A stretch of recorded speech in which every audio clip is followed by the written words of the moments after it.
Y al hablar de países hermanos como Argentina, y vemos lo que está consiguiendo Milei, ¿tú crees que es posible que los liberales se uniesen y formasen algo parecido a lo que tiene Milei en Argentina?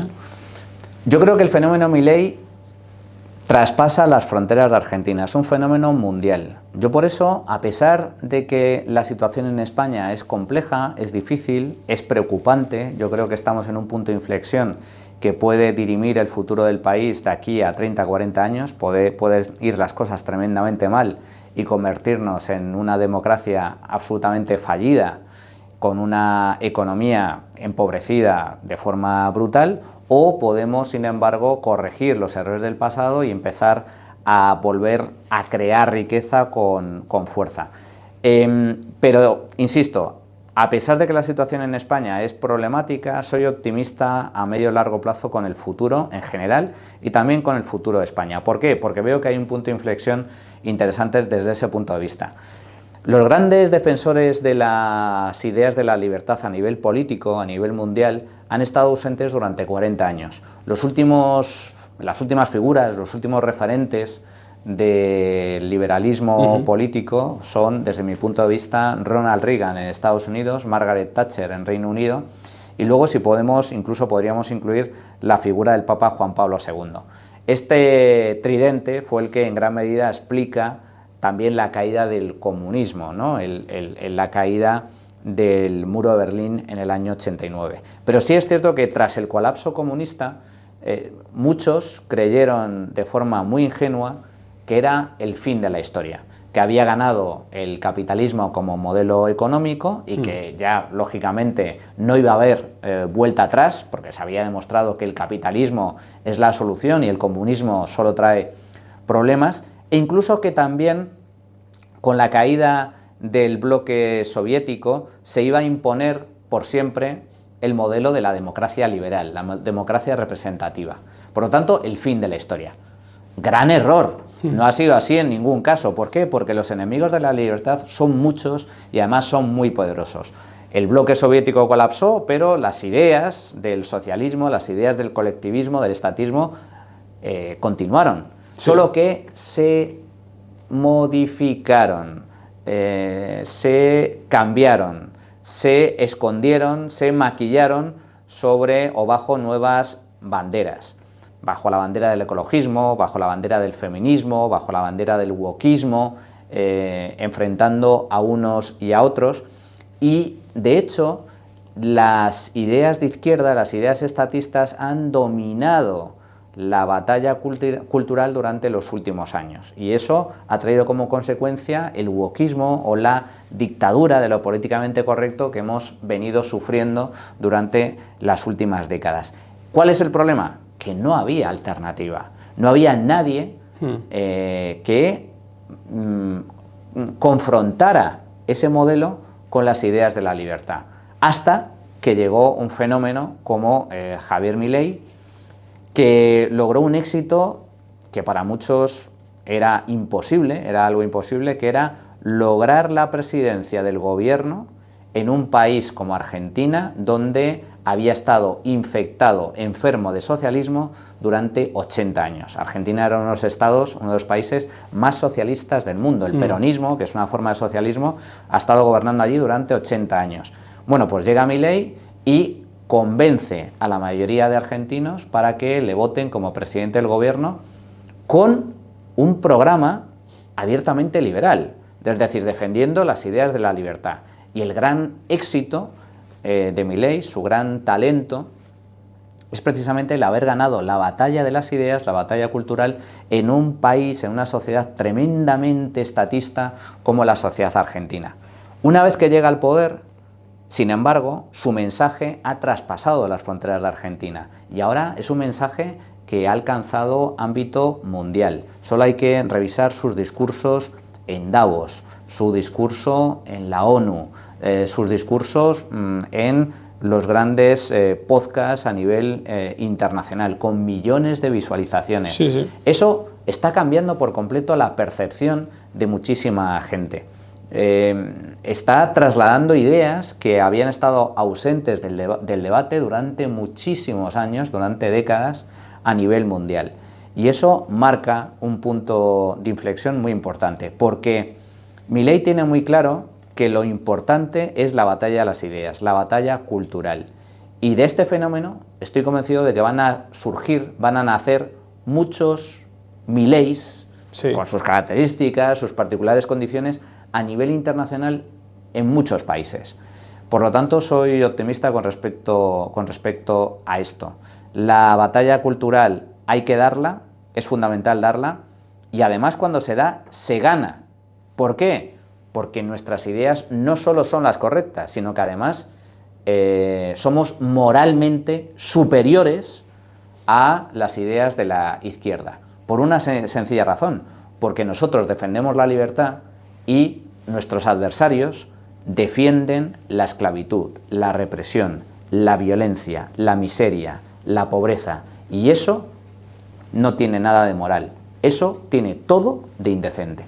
Y volviendo un poco al fenómeno Milei, que incluso varios organismos de la ONU han reconocido que ha sacado de la pobreza, creo que eran 1,6 millones de pobres, mientras que en España la pobreza infantil ha superado a Rumanía por primera vez. Y estos son datos de esta semana, creo. Efectivamente. O sea, que luego que se alardea aquí de que que va como un cohete todo esto y demás, pero la realidad creo que es otra. Es todo lo contrario, sí. Javier Milei heredó la peor situación económica de la historia de Argentina. Argentina, a finales del año 2023, cuando Milei gana la presidencia, tenía un problema de hiperinflación. La inflación se situaba en el 25% mensual, estamos hablando de tasas superiores al 300% interanual, pero que estaba a punto de llegar a la hiperinflación. La hiperinflación es el peor de los mundos posibles. Para que te hagas una idea, hay muchos ejemplos a lo largo de la historia, pero algunos de los más recientes. En la Alemania entre guerras sufrieron la hiperinflación, los precios se duplicaban o se triplicaban varias veces al día, entonces se daba la paradoja de que los alemanes cuando iban pues a un bar, a una cervecería, no pedían una cerveza, pedían dos, porque entre que se bebían la primera y pedían la segunda, el precio subía de forma muy sustancial. O los niños iban corriendo a la puerta de las fábricas para recoger la paga diaria de sus padres y ir a hacer la compra porque automáticamente los precios estaban constantemente aumentando. El caso de Zimbabue, la mayor hiperinflación de la historia moderna, colapso social absoluto. El caso de Venezuela, que también cayó en la hiperinflación. Bueno, Argentina estaba al borde de la hiperinflación, pero es que además su economía estaba en recesión económica, estaba en recesión, en contracción. Y además el 50% de la población argentina estaba en la más absoluta miseria. Eran pobres de solemnidad. Bueno, eso es lo que se encontró Javier Milei al llegar al poder. Lo que hizo Milei, como buen conocedor de la teoría liberal, es aplicar terapia de choque. Y tenía muy claro que tenía que hacer las cosas muy rápido y muy bien para darle la vuelta a la situación. Y sabía perfectamente que uno de los principales problemas, el origen de los problemas relacionados con la inflación, era el enorme déficit público que tenía el Estado argentino. Lo que hizo fue acabar con el déficit en tan solo un mes. En un mes pasó del déficit al superávit. Milei llevó a cabo el mayor ajuste fiscal de la historia moderna. Redujo el gasto público un 30% en términos reales, descontando la inflación. Redujo el Estado. Tú puedes eliminar el déficit bajando el gasto o subiendo aún más los impuestos. Si subes los impuestos te cargas la economía. Lo que hizo Milei fue lo contrario. Hay que reducir el tamaño del Estado. Y le pegó un tajo, la motosierra famosa, del 30%, que se dice pronto, al gasto estatal en muy poco tiempo, en términos reales. Y luego, todo este tipo de políticas vinieron acompañadas también de una mayor libertad económica. Bueno, pues al término de un año, la economía argentina, la inflación se ha reducido de forma drástica, ha pasado del 25% mensual a cerca del 2% mensual. Sigue siendo una inflación alta para los estándares europeos, sí, pero una mejora muy sustancial en comparación de donde venían. Luego ha pasado de la recesión al crecimiento económico. Argentina crece hoy a un ritmo del 6% interanual, es decir, uno de los mayores crecimientos económicos del mundo, y todo apunta a que se va a mantener en este ritmo durante los próximos años. Y en tercer lugar, los argentinos han empezado a incrementar su poder adquisitivo, es decir, en lugar de que de perder dinero, de ser más pobres, se están enriqueciendo, porque la caída de la inflación y el incremento de la productividad ha hecho que los argentinos, el sueldo de los argentinos, en términos reales, haya aumentado en comparación con hace un año y pico. ¿Todo esto en qué se traduce? Pues uno de los principales efectos ha sido la reducción de la pobreza. Del 50% que heredó Milei, en la actualidad los datos oficiales dicen que la tasa de pobreza ronda el 30%, incluso algo menos. Es decir, se ha reducido de forma muy sustancial. Pero eso en términos absolutos significa que 10 millones de argentinos han salido de la pobreza y 1,3 millones de niños han salido de la pobreza. En el caso de España es justo lo contrario. Mientras Argentina está saliendo del pozo, nosotros nos estamos metiendo en él. Nosotros llevamos 20 años de estancamiento económico, 20 años de donde no hemos incrementado nuestro nivel de riqueza. Si analizamos nuestra renta per cápita en términos reales, descontando la inflación, hemos perdido 20 años. Somos tan ricos o incluso algo menos que los españoles del año 2008, 2006. Por lo tanto, nos hemos mantenido prácticamente estancados durante estos últimos 20 años. Pero es que, además, bajo el gobierno de Pedro Sánchez, la pobreza ha aumentado. Hay un indicador que analiza el Instituto Nacional de Estadística, que es el de carencia material severa, que, entre otras cosas, refleja el porcentaje de la población española que no se puede permitir irse de vacaciones una semana al año, o que no puede comer carne o pescado 2 veces a la semana, o que tiene problemas para pagar suministros básicos como la luz, como la calefacción, que llega muy mal a fin de mes. Pues bien, estamos en tasas próximas al 8-9%, que es la mayor tasa que se registra en España desde la gran crisis de los años 2009-2010. Por lo tanto, la pobreza en España está aumentando, y muy especialmente la pobreza infantil. Pero lo más dramático, lo más preocupante de todo esto es que nos estamos empobreciendo. Somos todavía un país rico, pero cada vez somos menos ricos.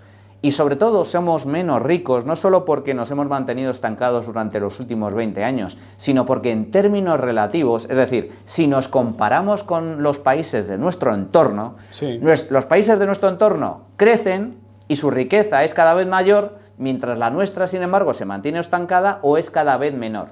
Y eso significa que somos más pobres en comparación con el resto de países europeos. España, que tendía hacia la convergencia europea, es decir, que nuestra renta per cápita se aproximaba a la renta per cápita del resto de Europa, en los últimos años nos estamos distanciando. Avanzábamos, nuestra renta per cápita era equivalente casi al 93-94% de la renta media europea, y en la actualidad se sitúa por debajo del 90%. Por lo tanto, los europeos son cada vez más ricos y nosotros, comparativamente, somos cada vez más pobres. Pero esto se ve de forma muy visual, muy clara, cuando nos comparamos con Europa del Este. Resulta que Europa del Este, que eran países enormemente pobres, que eran repúblicas soviéticas, hace 40 años, que vivían en la más absoluta miseria, nosotros en los años 80, en los años 90, éramos mucho más ricos que Polonia, que Estonia, que Letonia, que Lituania, que Rumanía. Pues bien, resulta que todos esos países han salido de la bota soviética y algunos de ellos ya nos han alcanzado e incluso nos han superado en riqueza per cápita en comparación con España. Hablo de Polonia, República Checa, Estonia, Letonia, Lituania, Hungría. Son países que algunos de ellos ya son más ricos que los españoles. Por lo tanto, la situación ciertamente es preocupante. Sí, creo que empíricamente, si vas a cualquiera de estos países, que yo he estado hace poco, verás que lo que te cuesta alternar o lo que te cuesta vivir allí es prácticamente lo mismo que aquí. Exacto. O sea, que ya no existe eso de, bueno, me voy al este porque es más barato y con mi dinero tengo más capacidad económica. Es que ya no existe eso. Fíjate, te pongo otro ejemplo. Los polacos antes venían a trabajar a España, ahora vienen de vacaciones.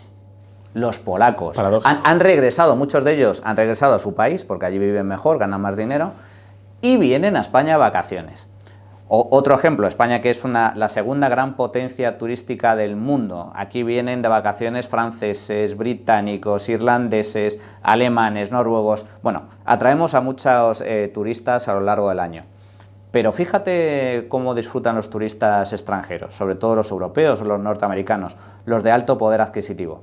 Se tiran una semana, 2 semanas, en hoteles de alto standing, 5 estrellas, comiendo y cenando todos los días en los mejores restaurantes.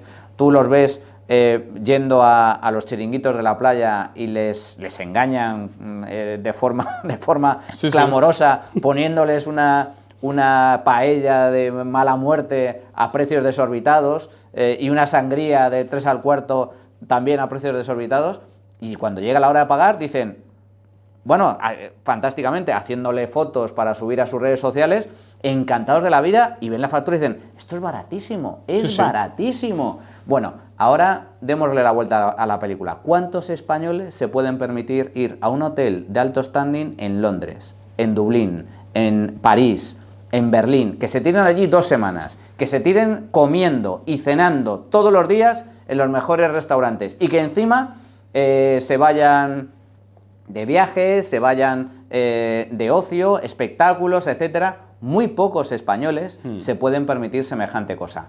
Por desgracia, nos estamos empobreciendo de forma muy intensa. Si te ha gustado la entrevista, dale al like y suscríbete para más contenido. No olvides dejar un comentario con tus propuestas para futuras entrevistas.